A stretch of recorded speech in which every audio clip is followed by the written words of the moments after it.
उसके सारे व्यंजनों में पिलो चीज स्पेशल बहुत मशहूर था। एक दिन रामनाथ का दोस्त रामनाथ से, और कैसे हो रामनाथ, तुमने अपनी बेटी की शादी बड़ी धूमधाम से की और बेटे को खूब अच्छी तरह पढ़ाया भी। अब तुम आराम कर सकते हो। और कितने दिन तुम यूं बावर्ची का काम करके मेहनत करोगे? तब रामनाथ, अरे यार, बेटे की नौकरी तो लग जाने दो, तब मैं आराम करने के बारे में सोचता हूँ। अब पता नहीं भगवान ने हमारी किस्मत में क्या लिखा है। उसके अगले ही दिन नींद में ही रामनाथ का देहांत हो गया। तब परिवार चलाने की जिम्मेदारी उसके बेटे अजय पर पड़ी। अजय ने बहुत कोशिश की, लेकिन उसे कोई भी ठीक से नौकरी नहीं लगी।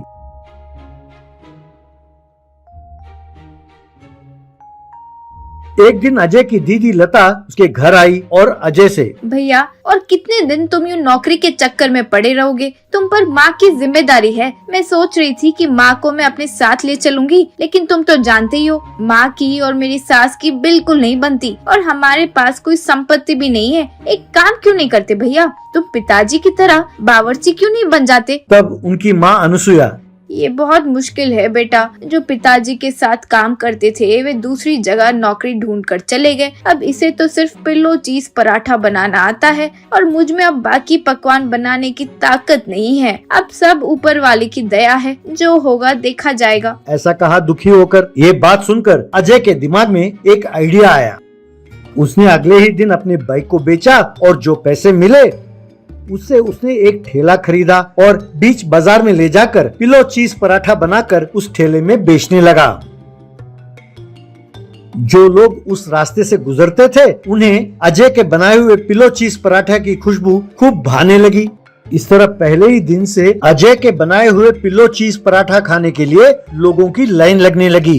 भीड़ में एक औरत, बेटा तुम्हारे ये पिल्लो चीज पराठे बहुत ही स्वादिष्ट है, बहुत लाजवाब है। 5 साल पहले मेरे भाई की बेटी की शादी में रामनाथ ने एकदम ऐसा ही पिल्लो चीज पराठा बनाया था। आज तक वो स्वाद मेरे जुबान पर है। मैंने बहुत कोशिश की, ऑनलाइन पर भी और दूसरे रेस्टोरेंट पर भी, लेकिन ऐसा पिल्लो चीज पराठा मुझे कहीं नहीं मिला। तब अजय ने गर्व के साथ कहा, वो रामनाथ मेरे पिताजी हैं। तब वो औरत, ये बात हुई ना, तुम्हें उनका ये पराठा बनाने की विधि विरासत में मिला है।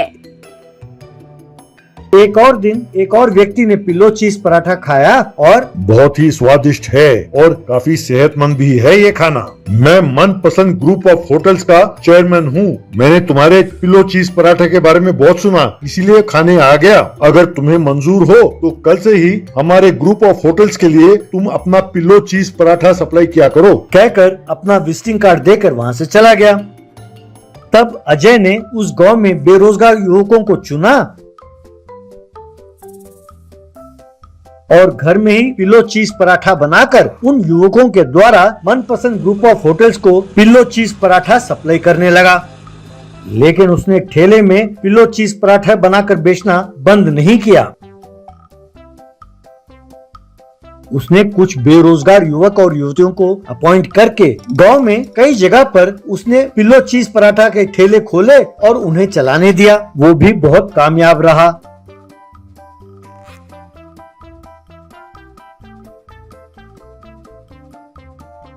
एक दिन अनुसुईया अजय से, बेटा अजय, अब तो तुम बहुत अच्छी कमाई कर रहे हो। अपने पिताजी की आखिरी इच्छा पूरी करने का वक्त आ गया है। तब अजय, बोलो माँ, वो इच्छा क्या है? मैं जरूर पूरा करूँगा। तब अनुसुईया, कुछ खास नहीं बेटे, तुम्हारे पिताजी की इच्छा थी कि वो एक केटरिंग सर्विस चलाए, लेकिन उनकी इच्छा पूरी नहीं हो सकी। तब अजय, बस इतनी सी बात माँ, ये काम कल ही शुरू करते हैं। ऐसा कहा। अगले ही दिन अजय ने रामनाथ कैटरर्स नाम का कैटरिंग सर्विस शुरू किया।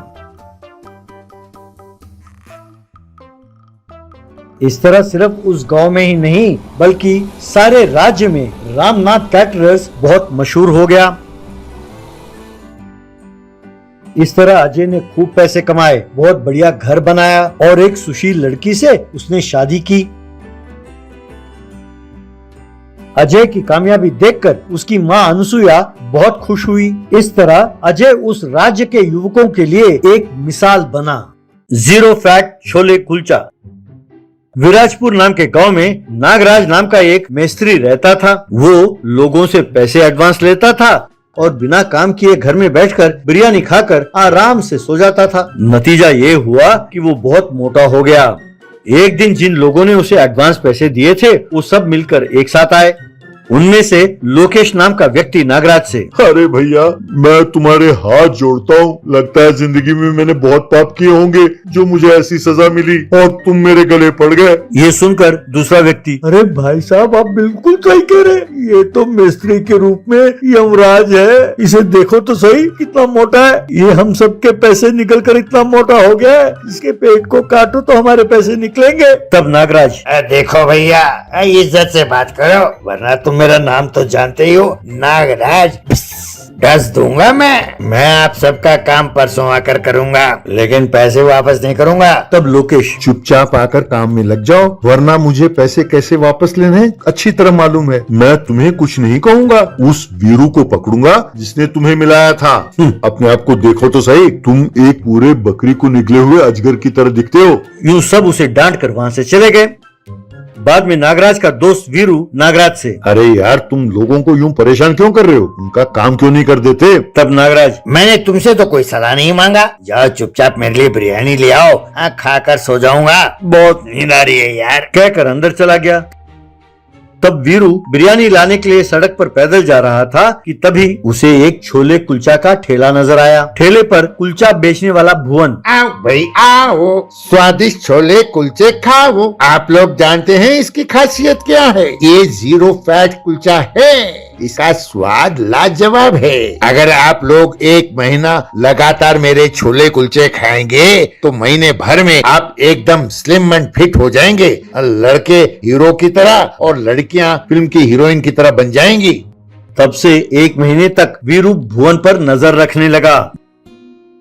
बाद में वीरू भुवन के पास गया और, भैया, मेरा एक दोस्त है, वो एकदम पेटू है। जब देखो खाता रहता है और सोता रहता है और एकदम आलसी हो गया है, काम नहीं करता। जिन लोगों का काम मैंने उसे दिलाया वो लोग मेरे पीछे पड़े हुए हैं, मुझे गालियां दे रहे हैं। मेरा दिमाग खराब था जो मैंने उसे 5 लाख रुपए एडवांस दिलाए थे। भैया, सच सच कहो, क्या वो तुम्हारा कुलचा खाकर एकदम दुबला पतला हो जाएगा? तब भुवन, अरे इसमें शक करने की क्या बात है भैया।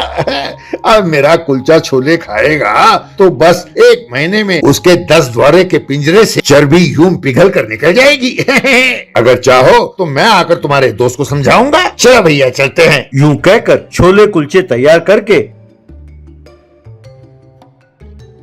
वीरू के साथ भुवन भी वहाँ चला गया। फिर नागराज के पास जाकर भुवन ने छोले कुलचे उसे दिए। ये देखकर नागराज, ये क्या जबरदस्ती है? मुझे तो सिर्फ बिरयानी चाहिए, और वो भी मटन बिरयानी। जब लाओ सिर्फ वो लाओ, मुझे ये कुलचे वुलचे नहीं चाहिए। कहकर उसने उसे उठाकर फेंका। ये देखकर भुवन, अरे मोटे सांड, तुम्हारी ये हिम्मत! अगर तूने मुझे उठाकर फेंका होता तो मैं बुरा नहीं मानता, लेकिन तूने मेरे छोले कुलचे को फेंका। बच्चों, अब तुम्हारी खैर नहीं। अब मैं तुम्हारी चर्बी उतारूंगा बच्चों।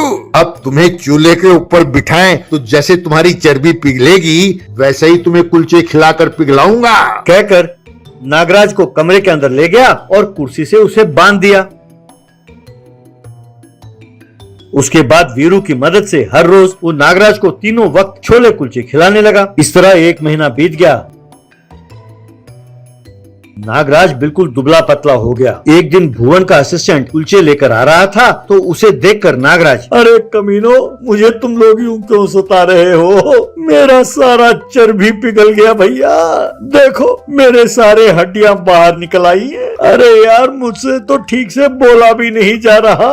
तब वो असिस्टेंट, भाई साहब, हमारे भुवन भाई साहब का आप पर गुस्सा कम हो गया है, आपको छोड़ दिया है। लेकिन ये कुलचे जानते हैं आप कौन भेज रहा है? आपने जिन लोगों से एडवांस पैसे लिए थे ना, वो लोग भेज रहे हैं। आप जानते हैं, यूं आपको कुलचे खिला खिला कर मार डालने का षड्यंत्र रचा उन लोगों ने मिलकर। आपको देखकर मुझे आप पर बहुत तरस आ रहा है भाई साहब। और हाँ भाई साहब, आप जानते हैं कि कहीं आप घर से भाग ना जाएं, इसका ध्यान रखने के लिए उन्होंने 4 मुस्टंडों को रखा है यहाँ पर आपकी निगरानी के लिए। नागराज, इसका मतलब ये है कि मुझे मारने का पूरा प्लान बना लिया इन लोगों ने। भैया भैया, उनसे कहो ऐसे ना करें। उनसे कहो मैं उनका काम करके दे दूंगा। यूं कहते ही उस लड़के ने नागराज के रस्सी खोला।